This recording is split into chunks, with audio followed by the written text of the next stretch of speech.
നമസ്കാരത്തിന് എത്രത്തോളം ഇമ്പോർട്ടൻസ് ഉള്ളത് കൊണ്ടാണ് അത് ചെയ്തിട്ടില്ലെങ്കിൽ നീ കാഫിറാണ്. കാഫിറാവുക എന്ന് പറഞ്ഞാൽ തന്നെ അതിന്റെ ഗൗരവങ്ങൾ ചിന്തിക്കണം. കാഫിറാവെന്ന് പറഞ്ഞു കഴിഞ്ഞാൽ ഇസ്ലാമിൽ തന്നെ പുറത്തു വന്ന് നിസ്കരിക്കാൻ പറ്റൂല എന്നുണ്ടെങ്കിൽ നീ മുസ്ലിം അല്ല. അല്ലാഹു സുബ്ഹാനഹു വ തആല നമ്മളോട് പറയാണ്. അപ്പൊ അതിന്റെ ഗൗരവം ആലോചിക്കണം. ഒരു പരിപാടി വരുമ്പോ, അല്ലെങ്കിൽ ഇന്നിപ്പോ എനിക്ക് ഭയങ്കര വേദനാജനകമായിട്ടുള്ള ഒരു എക്സ്പീരിയൻസ് ആണ്. ഞാൻ എപ്പോഴും പറയും, ഇവിടെ നമ്മളെ കുട്ടികൾ +2 പരീക്ഷയ്ക്ക് വേണ്ടി പോയ സമയത്ത് നമസ്കരിച്ചതിന്റെ പേരിൽ അവിടുത്തെ സാറിനെ വിളിക്കാണ്. നമസ്കരിച്ചതിന് നിങ്ങളെ കുട്ടികൾ നമസ്കരിച്ചു. അപ്പൊ ഞാൻ പറഞ്ഞു, എന്താണ് സാർ കുഴപ്പം?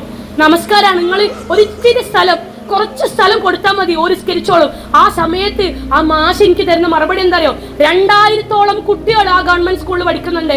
അതിലുള്ള ഭൂരിഭാഗം കുട്ടികളും നിങ്ങളെ കുട്ടികളാണ്. പക്ഷെ അവിടെയുള്ള ഒരു കുട്ടി പോലും നമസ്കരിക്കാറില്ല. ആ നമസ്കരിക്കാൻ ഇവിടെ പാടില്ല. ഇവിടെയുള്ള അധ്യാപികമാര് മുസ്ലിം ആയിട്ടുള്ള ആളുകളുണ്ട്, അവര് നമസ്കരിക്കാറില്ല. പിന്നെ നിങ്ങളെ കുട്ടികൾക്ക് മാത്രം എന്താ നിസ്കാരം എന്നുള്ളതാണ്. അപ്പൊ ഞാൻ ആലോചിച്ചു, സുബ്ഹാനല്ലാഹ്, ഇതാണ് പുറത്തുള്ള അവസ്ഥ എങ്കിൽ ളുഹർ നിസ്കരിക്കാൻ കഴിയൂല. നിങ്ങൾ ഇതൊക്കെ കഴിഞ്ഞിട്ട് എന്ത് ചെയ്യണം?